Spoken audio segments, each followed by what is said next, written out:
but I'd like to go ahead and kick off at least with the introduction. So folks who are trickling in will miss my first words of introduction, just to say on behalf of the Alliance for Peacebuilding that we're so grateful that you have decided to share this hour with us. You probably know that this webinar series is a part of an Alliance for Peacebuilding spring series on US peace, justice, and democracy, the working group that we have. And it's a series of webinars on preventing and reducing conflict and instability, specifically in the United States, and looking at shaping what's next. And I'm Julia Roig. I'm the president and CEO of a member organization of the Alliance for Peacebuilding, Partners Global. And I'm also proud and very privileged to be the chair of the board of the Alliance right now. So this series has been focusing on conflict dynamics in the US, those that are driving instability, extremism, toxic polarization, and most importantly, the political and policy challenges and initiatives that we need to build the society that we all want to be working towards for a just and secure and fair for all Americans. So today's conversation is co-convened as a part of the Partners Global Institute's New Horizons project, where we've also been exploring the intersections between peacebuilding and social justice, democracy, advocacy, and human rights. And we are so lucky to have three really prominent thinkers and experts and practitioners and leaders in their own spheres of influence. Nicole Argo is the Director of Research and Field Advancement at Over Zero, and Michelle Barsa is the Program Director of Democracy and Social Identity at Beyond Conflict. And Todd Lindberg is a Senior Fellow at the Hudson Institute and an Adjunct Professor at Georgetown University. And so you have joined us for a topic on democracy narratives and sacred values. And in our little kind of prep discussion before launching into the webinar, we acknowledge that this is a really meaty subject. And our colleagues today are going to spend about 35 to 40 minutes sharing some research, sharing some thoughts that they have about this topic. But, you know, we're really only going to be able to skim the surface of what truly is a really important and complex topic of narratives and democracy, sacred values and norms. And so we're going to be sharing a lot of links during the session in the chat. Those will all be up on the Alliance for Peacebuilding website as well, because we really understand we're only giving you a taste, and we want to point you to additional information that you'll be able to dig into the subject even more if you'd like to. So I'm going to frame very quickly the conversation. If any of you know me well, and I saw that there's some friends and colleagues that signed up for the session, I cannot stop talking about narratives. That is my issue. I call myself an evangelist now for narrative competency, because as someone who has been in the peace building and democracy building field for more than 25 years, I feel that this is a subject and a topic that is new in our toolkit, that is much more than strategic communications and storytelling, which all of us have been down that path as nonprofit leaders for many years. And so why democracy? All of you, again, decided to spend this time with us, democracy in the United States. We're worried about our democracy and our democratic institutions in this country. Freedom House most recently came out with their 2020 report, and I'm going to read directly about their analysis of the United States, saying that in recent years, our democratic institutions have suffered erosion, as reflected in partisan pressure on the electoral process, bias and dysfunction in the criminal justice system, harmful policies on immigration and asylum seekers, and growing disparities in wealth, economic opportunity, and political influence.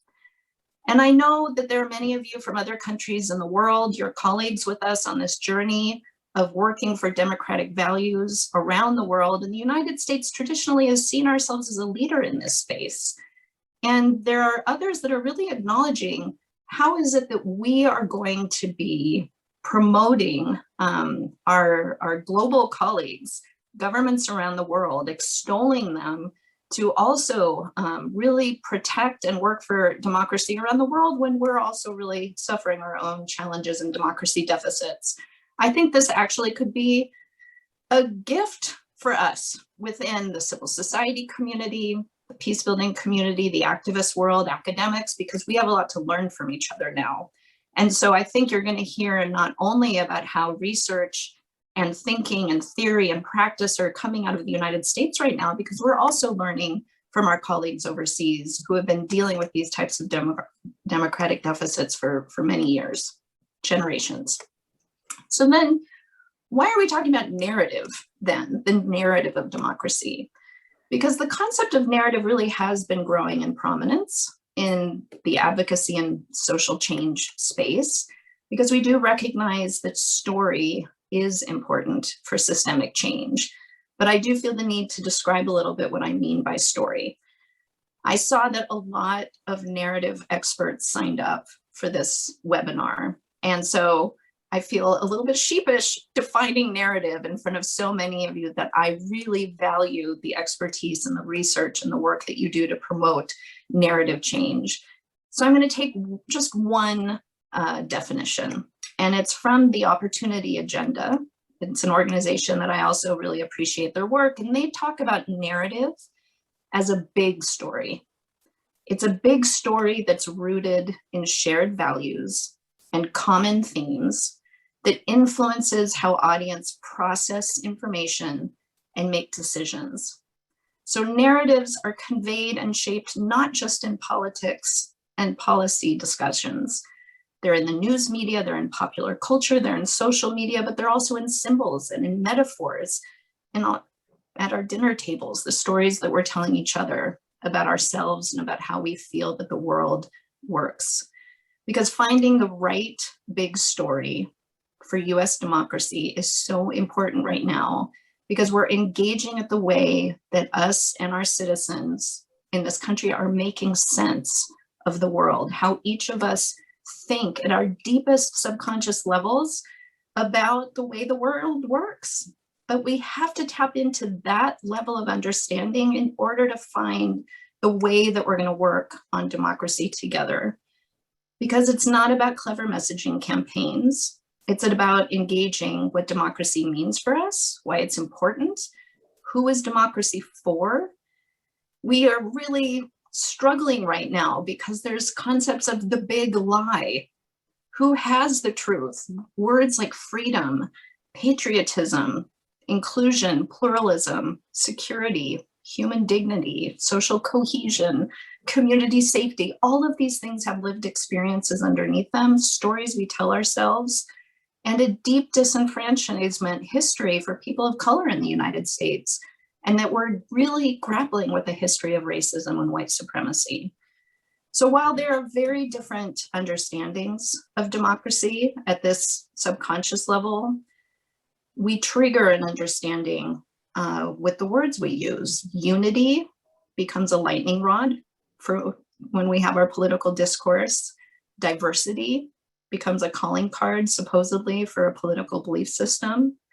We talk about belonging, but we got to figure out who belongs, who doesn't belong in this democracy, who has a voice. So this narrative engagement in a deeply divided society like the United States is not necessarily the divisions between left and right, conservative versus liberal, autocratic. We're really dealing with a difficult moment of really, do we want a democratic system of government? And we're called, therefore, to stay curious about each other as citizens. We have to interrogate our own worldviews and the stories we tell ourselves about our own identity, those who disagree with us, because in a healthy democracy, different points of view on policy are welcomed and should lead to better outcomes. And yet we're having a deep conversation about the institutional integrity, not just belief systems, but diversity of thought is our strength. And so while we may start to think that our political appointments are dangerous, when we have stories about power and power corrupting and needing to take back power, who has the power in this country, there is serious harm being done by the institutions in the United States right now in the name of democracy. And so this is why this topic of democracy narratives is so important. And so we're just going to give you a taste of the research around sacred values, about democratic norms that are driving our behavior, and that we jointly are going to start reflecting on. So thank you so much for spending this time with us. And it's just been a privilege to be reflecting on these topics with this particular group. And so with that, I am going to mute myself. I'm going to invite Nicole to introduce herself and kick us off. And we are going to have a quick moment of question and answer at the end. So I'm going to ask you to hold off on any questions, to please put them in the chat at the end. But if there are comments during any of our interventions, please go ahead and use the chat function. So Nicole, take it away. Great. Thank you, Julia. And thank you to you and to Alliance for Peacebuilding and Partners Global for conceiving of the importance of this discussion today and then organizing it. It's really an honor and pleasure to be here. I am the Director of Research and Field Advancement at Over Zero. We are a nonprofit that works with different communities and institutions to build resilience to identity-based violence. And I guess I want to start by recapping Julia's last words, that something is broken in a democracy when we feel that our political opponents are dangerous, and when we've lost the ability to compromise and trust in our leaders and institutions. It's an excellent segue because sacred values, by definition, limit our ability to compromise. So let me start with a definition of sacred values. One way to think about them is as moral imperatives. These are imperatives linked to a value or stance that are so powerful they can sometimes drive human behavior irrespective of material goals or consequences. So let's start with an example. Imagine that right now I offered you $5,000 to sell your child, or if you don't have one, a sibling or a family member. I know that you're probably smiling, or this might seem silly because you know that I'm not serious, but role play with me for a moment and imagine that I was. If I were a person of means and motive, perhaps a representative of a state or a powerful non-state actor, and I really meant the offer. Will you sell me your child? I'll give you $5,000. How does that feel? I recognize that we are a year into a pandemic, and some of you have been home with your kids nonstop, and you might be choosing to negotiate for more money. No judgments, but I'm also going to guess that a lot of you didn't have that inclination, because having to sell one's child is not a tested value in mainstream America today, and certainly not one most on this call would have experienced. So instead, if you pretended for a moment that this was real, maybe you felt outrage or disgust. And if so, your children might be a sacred value for you. In research studies, emotions like moral outrage and disgust are associated with violations of sacred values. And if I had really offered to buy your child or family member, research says that you would probably also change in your behavior towards me. You might have cut ties by leaving the webinar or refusing to collaborate or negotiate or discuss any initiatives that grew from our discussion today. You might have sent an upset email to Julia not to invite me back, et cetera, et cetera. So let me give you more context. In the social sciences, we think of sacred values that are processed in the brain as a moral rule. So this is something people act on as a duty or obligation rather than a choice, because they're not really a choice in terms of their brain processing. They're literally processed in the brain differently than a normal value and in different places. So if I ask myself, should I go to college close to home because I value my family, or far away because that's the best school, I'm actually here in the dorsolateral prefrontal cortex. It's a place where we deliberate, we weigh the costs and benefits of a decision. But if you ask me to sell my daughter, my brain is processing here in the left temporoparietal junction and here in the ventrolateral prefrontal cortex. These are areas associated with rule-based behavior and the inhibition of inappropriate behaviors, respectively. There's no deliberation, that's just reaction. My brain knows that I shouldn't break the rule, and it feels like I might, or I'm being asked to. I'll probably be enveloped in anger, shame, moral outrage. And that'll happen implicitly. It's outside of my conscious awareness. So what does that mean in real life? It means that if you treat my sacred value like a regular value by offering me money or marketplace trade-offs in a negotiation, or if you attempt to argue with me about why my value is wrong, my brain will likely see it as a moral rule violation, and your effort will backfire. In research conducted in laboratories and all around the world, the holder of the sacred value gets angry or outraged, leaves the engagement, or becomes aggressive. Now, people can sacralize all sorts of things. It could be Jerusalem, the right of return, nuclear power in Iran, the journey to Mecca, being involved in the Vietnam War, taking care of one's parents, immigration stances, accountability for January 6th, gun rights, you name it. We know a bit now about when and why people sacralize issues. Arguably, the most significant factor is threat. So values don't tend to become sacred, or at least we don't recognize them as such until they're under threat. So if I had opened this talk asking, what are your sacred values? Most of you probably wouldn't have thought to say, not selling my child, because in this time in our country, it's not a threatened value. But what is really important to note is that threat doesn't have to be real. So often, and we're all too aware of it these days, threats can be constructed through public narratives, whether through media, politicians, or other sources. And as long as people perceive that they're threatened, then they act like it. Another thing that causes people to sacralize their values is our sense of who we are based on social identity. And there's two things that matter. The first is our sense of when our sense of who we are becomes fused with or subsumed within a group, could be political, racial, religious. Once we are fused with a group that cares a lot about a value, the more likely we are to sacralize it. This could be because of social norms, those unwritten rules and expectations within our social groups for how we should act or behave. Group norms often predict our behaviors even more than our individual attitudes or beliefs. But another thing that causes people to sacralize issues in studies is social rejection. And this could be an experience that leaves them feeling insignificant or devalued. At the societal level, it could be a systemic experience with discrimination or marginalization. It could be a perceived experience. So we see a lot of perceptions of minority group favoritism in America today. And there's many other things that are perceived that may not be a threat now or in the future, et cetera. Again, perceptions matter.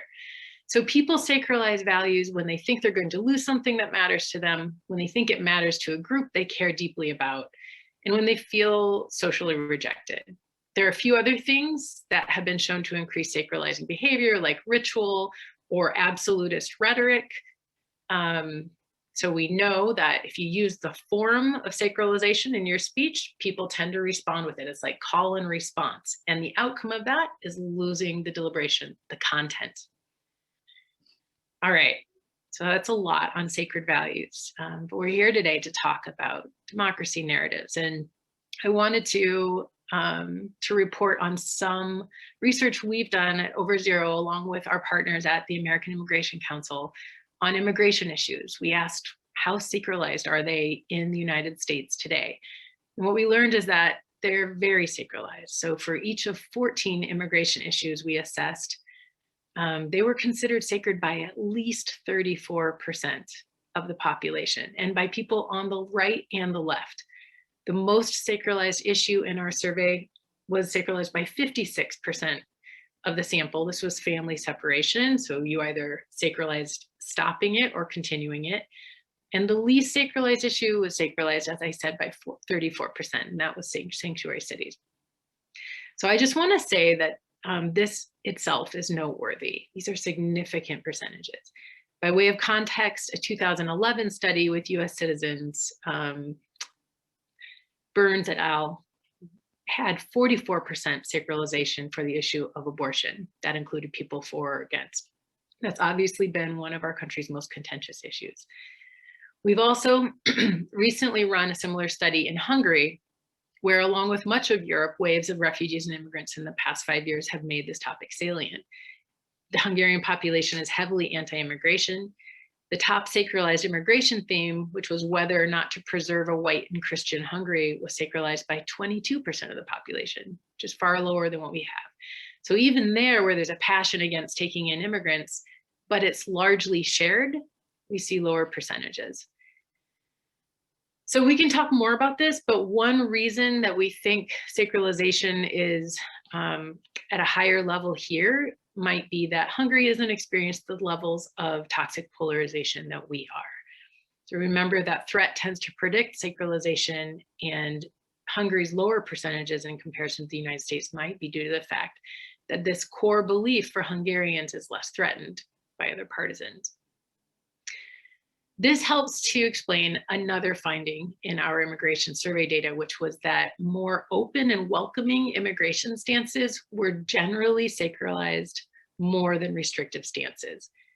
For instance, the most sacralized open stance, which was to stop family separation, was held by 47% of the sample, while the most sacralized restrictive stance, to withhold public benefits to unauthorized immigrants, was only sacralized by 33% of the sample. And again, we think the reason for this has to do with threat, because when the survey was taken, there was a restrictive, demonstrably anti-immigrant government in power. It would thus make sense that people holding open stances would be more likely to sacralize them. And we would probably expect the same finding on the restrictive side now, though that has yet to be tested. So another thing we found, which I think is really important for today's discussion, is that there was a lot of crossover. While liberals generally sacralized open stances and vice versa for conservatives, there was significant crossover or issues where a significant proportion of conservatives sacralized the open stance and vice versa. A lot of conservatives sacralized stopping family separation or creating a pathway to citizenship for DACA recipients. They sacralized access to public benefits for anyone in the country, including unauthorized immigrants. On the flip side, 44% of those who sacralized withholding public benefits from unauthorized immigrants were liberal or left-leaning. So there are these issues where underlying value themes like do no harm or take care of Americans first bring conservatives and liberals together. Sacralization doesn't have to happen purely along partisan lines. Getting back to what Julia started with, and that's critically important to remember as we think about how we mobilize and bring people together across partisan lines. So, as you might expect, sacred values are often associated in the social science literature with political behaviors like activist mobilization or political violence. And in our study, we did find that open sacralization was associated with activism. Again, in the political context of a Trump administration that was tough on immigration. Restrictive sacralization was not associated with activism at that time, though we might hypothesize that it would be now. And then I guess lastly, since I just mentioned it's important to understand the value behind a sacred value, we tried to do that. So what's an example of this? Like in abortion, is the moral rule about abortion itself, or is it about a woman's self-determination over her body or the sanctity of an unborn life? This is a vitally important question because it asks us to look beyond the way a sacred value presents itself in a political context and instead probe the underlying value or the mental model of the people holding it. So we need to probe not just those issues that people in a democracy support, but how deeply do they support them and why?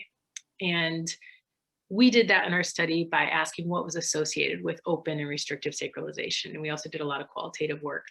What we learned was that threat explained most of sacralizing behavior. In this case, for restrictive sacralizers, they were driven by perceptions of immigration-related security and economic threat, probably not a surprise. The next largest factor came from social identity and norms. So this applied to both open and restrictive sacralizer. And here, the more respondents thought that stances were central to membership in their political group, the more likely they were to sacralize it. Put another way, perceived norms were the strongest individual factor associated with sacralizing. And again, it was true for both open and restrictive sacralizers. So this is different than people just being liberal and conservative. It was being a member of that party and believing the issue was central to the party.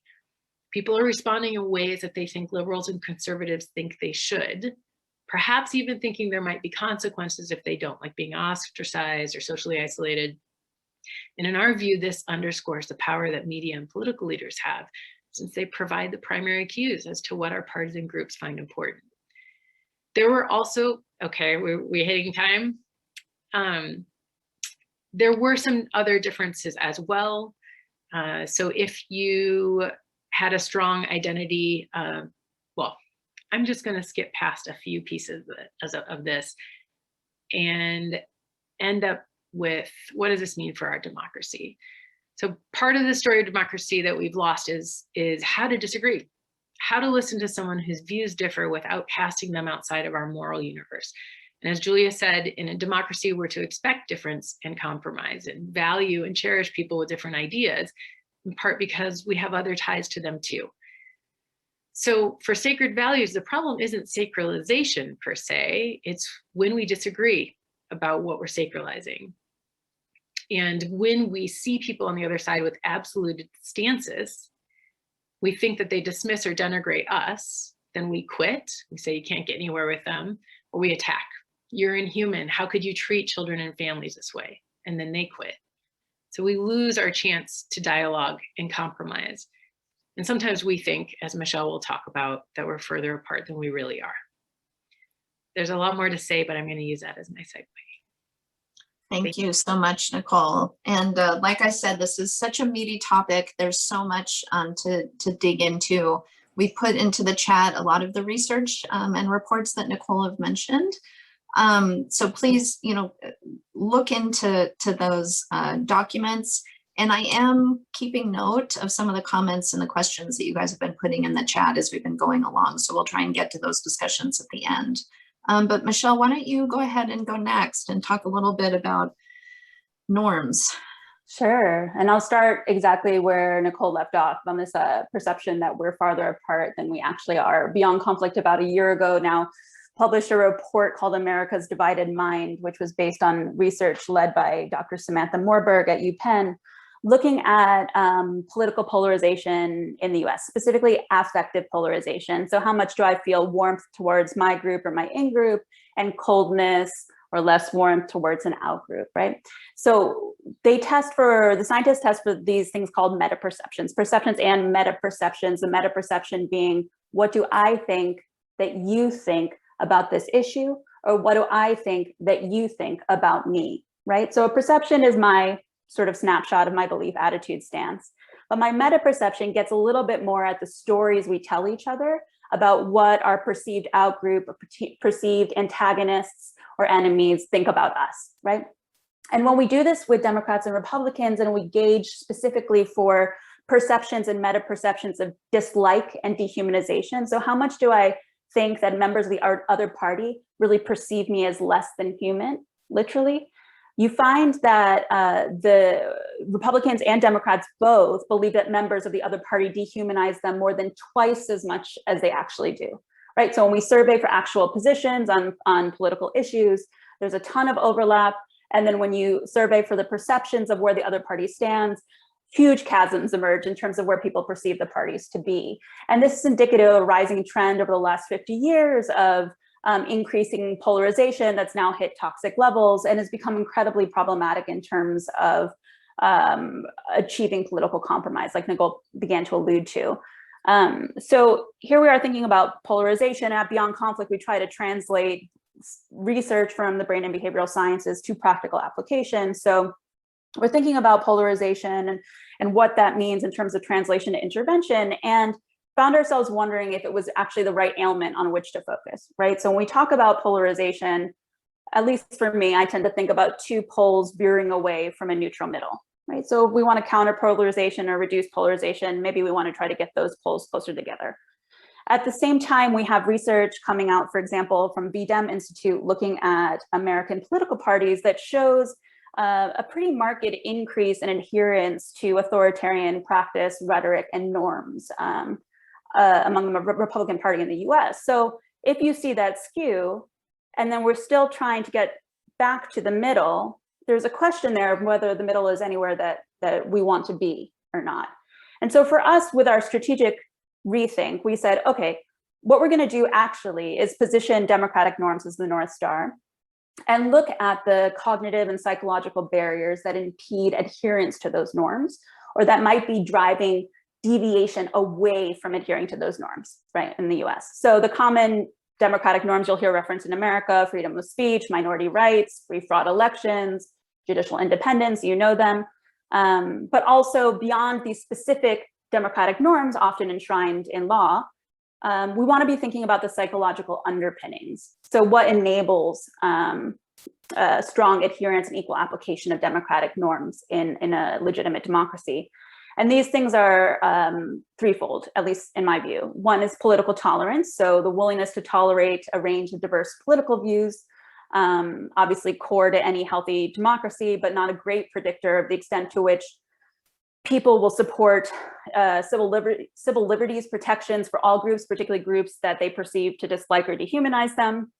So also you want to see support for equal protection application of civil liberties across all identity groups, and a general willingness to participate in governance or an interest in civic engagement, which is tied to a couple of things like interpersonal trust and membership in voluntary associations, norms around reciprocity. But where we are with the political science and the study of democratic norms is typically looking at the intersection of three things: of situation and context, of laws and policies, and then of social norms and cultures. And historically, the science, the evidence is focused on the first two, on context and laws, to the detriment of acknowledging the importance of social norms and really defining how we might go about achieving holistic democratic legitimacy in a given nation. So that was really just since the 1950s and 60s that they started studying what they called like the rules of the game, and essentially the extent to which it mattered or not that citizens of a state would internalize democratic norms and really believe them, fuse them with their own personal and social identities, if that was even necessary, or if you could actually do it with laws and contextual cues alone. The research was mixed for a while there, but the more recent research shows that there's a strong correlation between how much democratic norms are internalized and levels of political tolerance specifically. So again, my willingness to tolerate diverse political views, particularly views that I might find abhorrent or drastically different from my own. So that brings us to say, okay, what's going on in America today then, right? One, on the importance of democratic norms and how much they're fused with our social identities, personal identities, but also on how sacred these norms are. And these aren't the same thing. To say that a norm is held as important and to say that it's held as sacred is not the same thing, but we can talk more about that later. So we wanted to dig in, again, looking at perceptions and meta-perceptions, to how members of parties, how important they hold certain norms to be, how much they perceive other members of their group to hold those norms as important, and how much they perceive the other party to be holding these norms as important or not. So under the leadership of Dr. Michael Pasek at the New School, Dr. Samantha Morberg again at UPenn, we tested our assumptions against 4 norms: against fraud-free elections, equal rights, abuse of power by government officials, and protections from political interference in law enforcement investigations. We asked folks, so it was about equal numbers of Democrats and Republicans in a representative sample of just over 1,000 Americans.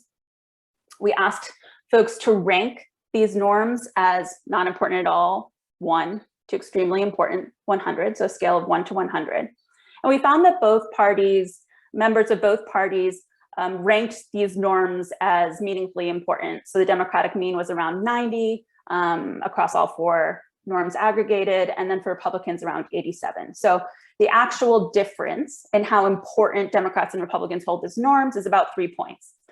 So then we stepped back and said, okay, well, what do you think, if you think about an average member of your political party, how important do you think they hold these norms? And then when you think about an average member of the other political party, how important do you think they hold these norms? And what you find, yet again, is a drastic misunderstanding and misestimation of how far apart we are. When you ask members of each political party, of the Democrats and Republicans, to estimate how important members of the other political party hold norms, you see a 70-point difference in perceived positions. So again, this is a comparison of a 3-point actual difference to a 70-point perceived difference. And so that says, okay, well, this is confusing. And if we all generally hold these democratic norms as being important or fused with our social identities, then what factors into these decisions about whether or not we equitably apply to these norms, if we adhere to them, or when we support violations of those norms or violate the norms itself? And here's where we come back to a lot of what Nicole was not just saying about threat and intergroup perceptions of intergroup threat, but also about stories, the stories that we tell ourselves. And when we built into this research study a measure for in-group bias, we found that the more inaccurate or biased participants were in their meta perception, so how much I misperceive a member of the other party holding a democratic norm as important, that the more willing they were to violate democratic norms themselves. Okay, so this is important. So this means that even if I hold a norm as important or potentially sacred, if I perceive members of an antagonistic group or an out-group generally to be violating that norm, suddenly it elevates in importance for me. It can potentially become more sacred, though we need to test for that more explicitly. We also found that among Republicans, biased meta-perceptions also predicted greater approval of the Stop the Steal movement and the Capitol riot, which is interesting. I guess I bring this up to say that we often talk about sacred values vis-a-vis individual values. The emergent research, particularly the work led by Nicole, shows us the extent to which group norms that are seen as central to shared identities can dictate and correlate how much values are sacralized. And we have to start to think more intentionally about what that means vis-a-vis social conflict in the US, right? So if I'm a group that perceives myself to be under threat for any variety of reason, could be that I think the other group thinks I'm not moral enough, if they think that I'm not good, if they're violating a norm or behavior that I perceive to be as sacred. Sometimes you can see changing demographics as a potential loss of social status, which can be received as a threat, as an identity threat. What goes on for me is that literally affects the ways in which my brain processes information and the salience of different identities for me. So if I perceive a particular identity to be under threat, so for example, I'm an Arab. So if I'm witnessing anti-Arab discrimination around me, suddenly the salience of my Arab identity, although it sits among many identities that I hold, elevates in importance, okay? So as my identity that's under threat elevates in importance, I have a greater tendency to perceive the outgroup as disliking or dehumanizing me, which means, again, I'm gonna hunker down with the group that I identify with, my in-group. And when I do this, and when I increase my affinity and connection with my in-group in conditions of threat, I have a reduced likelihood that I'll challenge norms of the group. And your brain is programmed to do that. These norms keep you safe. They reward you with social belonging. They allow for the functioning of social safety nets and social protection systems. So suddenly, even though I find norms of that group to be problematic, I have a reduced likelihood or interest in questioning those norms. And then there's a whole slew of things that follow. Okay, I gotta stop. So I'm gonna wrap this up by saying, what we tend to do in thinking about democracy and democratic norms is to defer to context and to think about legal strategies and policy-focused strategies. We think less about what it means to move and evolve a culture, social norms, and we certainly think even less about distinguishing between sacred and utilitarian values and what that means for the way that we approach peace building in this country. And we often focus on what's tangible in the information environment, whether that's traditional media, social media, political rhetoric, and so on the production side of these like sort of catalysts of polarization, and far less on the consumption side, which is where I would argue we need to be focusing now. What's going on for individuals and groups cognitively, psychologically, neurobiologically, that is ultimately impeding our ability to achieve democratic legitimacy in this country. Great. Thank you, Michelle. Once again, a lot there, and Todd is gonna bring us home a little bit to say how this is all affecting our actual behavior and the reality of the lived experience right now in democracy in the United States. So go ahead, Todd. Thanks, Julia, and thanks to Nicole and Michelle for two extremely stimulating, very rich presentations. I think I've even heard some of this before. I still think that there's more than we can process in the course of this hour, and maybe for a lot longer than that. But let me just try to put a few things on the table in addition, just to make matters either clearer or more complicated. I'm not sure which is most desirable at the moment. But I'm a member of Democracy Fund's Voters Study Group, and this is a bipartisan, nonpartisan, I suppose, collection of pollsters, analysts, data crunchers, etc.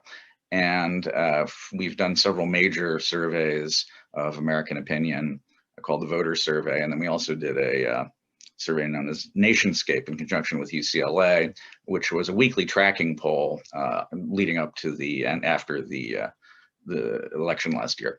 And let me just tell you the things that have kept me up at night from these various surveys. And it's especially germane to a webinar convened by the Alliance for Peacebuilding.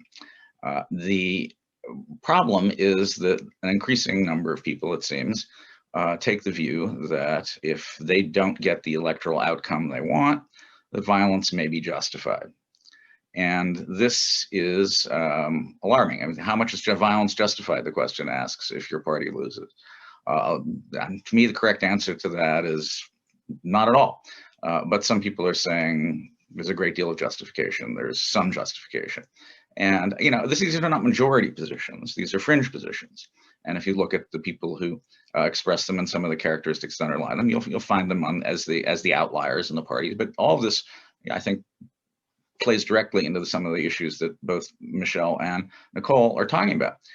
These are people who are feeling threatened and alienated and detached from the system. Now, what do we do about this? Well, I mean, I think that we need to, of course, expand the elements of dialogue. But I also think that, as we're hearing from Nicole and Michelle as well, there can be limitations on exactly how easy that is to do. It can be very difficult if you're trying to, if there's a particular function of the brain that is involved in some of these issues, rather than merely what we would like to think would be involved with this, namely sweet reason.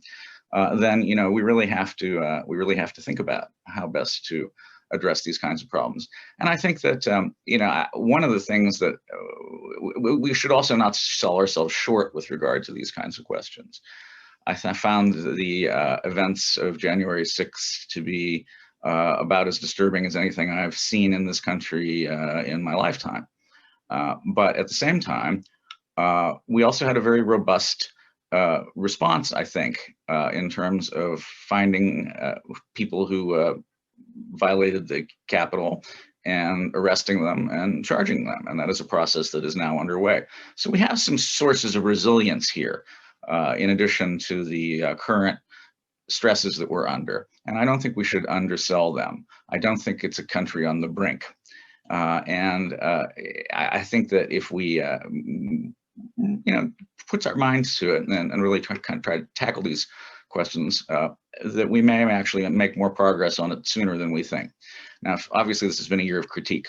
This has been a year in which the practices in the United States have been held up to the supposed ideals of the United States. And the practices have been found quite rightly to be wanting. And I think that's been an important experience for a lot of people, including people who hadn't really been thinking about the question in those terms. But I also think that that the answer to this does not lie in readjusting our ideals to bring them in conformity to our practice. That would be one way of eliminating the hypocrisy in the system. But that's not the one that I think that we're especially interested in working on. We're working on bringing our practice more into alignment with our ideals. And I would say that this has been a process that has been ongoing in the United States of America since the founding and even before. The founding document, the 1776 Declaration of Independence, doesn't say all human beings are created equal. It says all men And you know what? That's what they were talking about at that particular time. However, underlying it was a principle that people could use to say, what do you mean just men? Or what do you mean just white men in this instance? And by applying, I think, a principle that was embodied in a way in the Declaration to the society, social practice more broadly, a critique developed that eventually was effectual in bringing about change and broadening the democratic basis of this country. And I think that principle is still in action. I think the ways in which the ideals are articulated is sufficiently broad to allow us a lot of latitude to address these other problems that we've seen. Now, I want to talk a little bit about the polarization phenomenon, and I would like to connect that a little bit to new media. You know, it used to be if you were the most extreme person in, say, a million, you were fairly socially isolated in the United States. Now we have media that enable you very easily to find the 330 or so people who are just as extreme as you are on that particular position. And this is new. This is not something that was apparent in historical contexts previous to this current media age. And I think it is problematic. It does drive discourse to extremes. But again, as Michelle has noted, it's not merely a story about how people are being driven to extremes in what they think. Certainly, there are people who profit from the noise, who find no reason to modulate an opinion when there are rewards for expressing it in its most extreme form. But that's not most people. And the rest of us, I think, at least to some degree, still have things that we can do to continue conversations with each other. Now, Nicole has, of course, pointed to a problem here, which is this sort of perception of threat that leads us to, I mean, I think before we talked about sacralization, sometimes we talked about, doubling down or something like that, and now if we want to think about it as an addition to a process of thought as a biochemical process as well, you can see that it becomes an even more challenging thing to try to deal with. But I think it is possible to deal with it. And I think that we all have a responsibility, for example, to begin on our own biases with regard to these kinds of questions. And so I really wanted to draw attention to an article that I found to be extremely interesting. It's called Dangerous Speech and Dangerous Ideology, an integrated model for monitoring and prevention. And it's by Jonathan Maynard and Susan Benish. And what makes speech dangerous? This is the question. And I think that they offer some interesting ways that are helpful to think about. There are two questions here, central questions. One is the context, and one is also the content. So the context is who's the speaker? What authority does that speaker have? What is the social historical environment in which the speaker is speaking? What are the means by which the message is being disseminated to others? And what exactly is the audience? And how you answer those questions has a lot to do with how much danger is associated with particular speech. If there's a particular social historical context that creates in which a division has persisted and a especially well-respected speaker begins to either speak in violent terms or to justify those who might be choosing to act violently, you have a potentially volatile situation. And then the authors also identify 6 content patterns. And we've talked a little bit about some of them so far. One of them is dehumanization. You know, are you in the habit of referring to people with whom you disagree in terms that are other than human? I mean, are they cockroaches? This is a traditional prelude to genocide in the historical context. And it need not be as extreme as cockroaches, but you know, have you othered people to such a degree that they no longer assume to share basic elements of humanity? Another content area is guilt attribution. Who's really responsible? The question gets asked. Aren't these people actually whom we're this outgroup we're talking about? Haven't they actually been perpetrating crimes against us? Aren't we the victims here? Aren't they the guilty parties here? These are questions that people ask. And I say, both in relation to dehumanization and this and the others that I'll talk about, if you hear people doing this in the course of a conversation, be wary, because they are going someplace that they probably have no business going. In the first place, we're actually talking about other human beings. Human beings are not cockroaches. In the second place, guilt attribution has very little to do with actual guilt or innocence. It's rather a kind of convenient mode of collecting and ascribing blame to a particular group of people, whether there is any truth to the matter or not. So if you hear these things going on, ask yourself, I mean, how do people know this? Are they reading the minds? Do they have crystal balls? Do they have sort of mystical powers of insight or astral projection that enable them to go places, that enable them to see things that are not visible to the ordinary human eye? I don't think they have those powers. So, I mean, these sweeping generalizations of the kind we're talking about here are very dangerous. Threat construction is another area our authors point to here. Not only are they guilty of having attacked us before, but they're going to be a threat in the future. And also, destruction of alternatives. Unless we take a hard line with this particular group of individuals now, it's going to get worse. It's going to get out of control. Again, listen to people.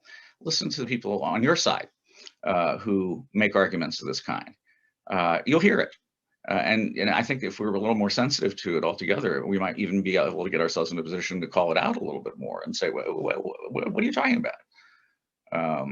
What do you mean we have no alternative? And what do you mean we must act now and that what we need to do? And by the way, this is research that's often been done in the context of conflict situations around the world.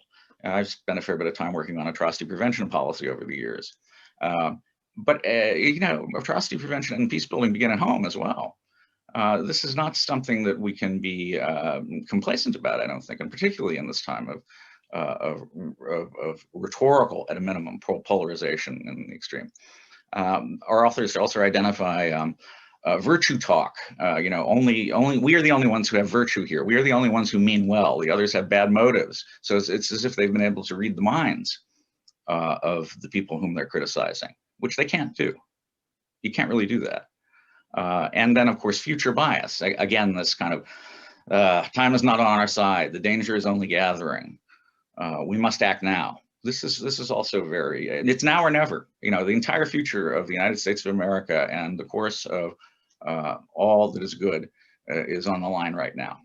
Well, it probably isn't. It's likely that that this is not our last opportunity, and that by viewing matters as sort of our last opportunity, we're just asking for more trouble. So I want to. I think there's a link to this very important and useful article that's going up in the chat, and I hope you'll all take a moment to look at it. I think it's very useful.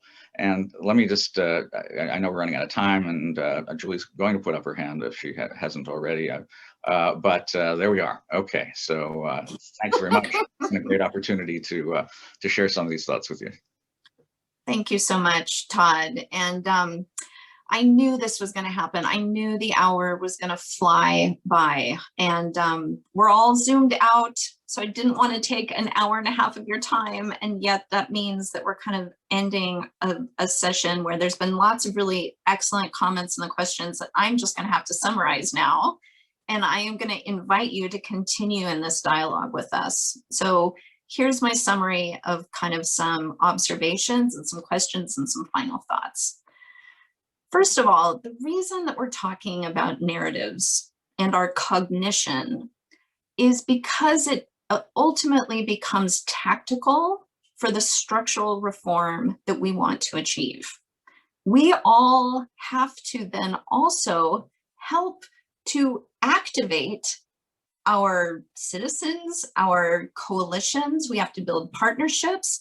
We have to find a way of working for structural change. And there are, to Todd's last point about the urgency, and I love the article that he shared and all of the ways it makes us be self-reflective.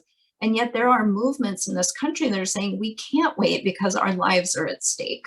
And so to the extent that in solidarity, with people of color, with immigrant communities, with those who really are on the front lines of the receiving end of the lack of those civil liberties, there is a sense of urgency. And yet this idea of like assuming the motives and that for those who are supposedly of a different political ilk than ours, or a different identity, that they aren't going to be allies, I think is one of the tactical problems that we're falling into right now. And so part of the reason we're trying to find these narrative entry points into self-reflection about our own tactics and the way that kind of our either our national discourse, but our personal discourse and our personal interactions are unfolding, is because tactically there is a need for dealing with systemic change in this country right now, and that we're all going to be a part of that. And so Dana put a question as well in the chat about, well, what does this mean for peace builders? Are we called to be neutral?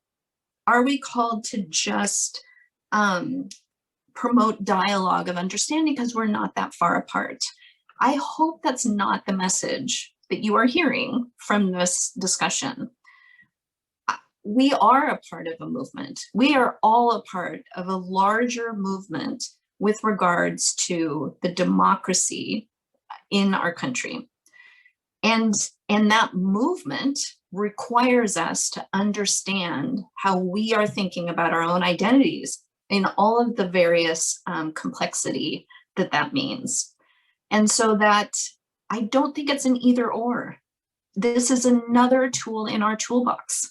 This is another way of thinking about ourselves and our work and our allies and how to make change. Because if we're narrating democracy, this was another question that Ham asked us, like, well, how do we narrate democracy? Well, democracy isn't a thing in and of itself, like civil society. I talk about civil society anymore. Like, what does that even mean? What does democracy mean? It has to deliver for human beings. And so we have to get to a place where we're talking about things that matter to each of us, assuming the best intentions that they actually also have a lived experience different from our own, but that we're finding that shared future. And so narrating democracy isn't really the challenge. It's the way that we're going to find that shared future and then get to a place in our brains where we're actually ready to deliberate and have differences of opinion and different lived experiences, really committed to the systemic change that we need. And then finally, Peter asked about competing values. Like, what if during Nicole's session, he said, you know, there's a lot of different elements to all of our identities. And that's the last thing that I'm going to leave you. Narrative competency means that we have to complexify the story. We have to allow for all sorts of different sacred values, different norms, different lived experiences, different parts of our identities. And we have to find a place where all of those full identities can be a part of our movements, our conversations, allowing for the differences and the conflicts, because we're not super rational. Some of these are, you know, competing stories in our heads. And so that's how I at least am trying to live my own practice, is to remember that none of this is black and white, and that our main job with regards to narrative competency is to seek out complexity with curiosity. So wow, that was really unsatisfying to have to stop after just an hour, because there's so much more to talk about. But I just want to say a big thank you to Nicole and Michelle and Todd for your wisdom and your sharing and your time, the rest of you as the audience. Count on us at the Horizons Project and the Alliance for Peacebuilding to continue to convene these important conversations. And please tune in next week, May 12th. There's going to be a really great conversation about reimagining public safety. So thank you all very much. We look forward to staying in touch. And please follow these three smart people, because they will have a lot more smart things to say in the future. Thank you all.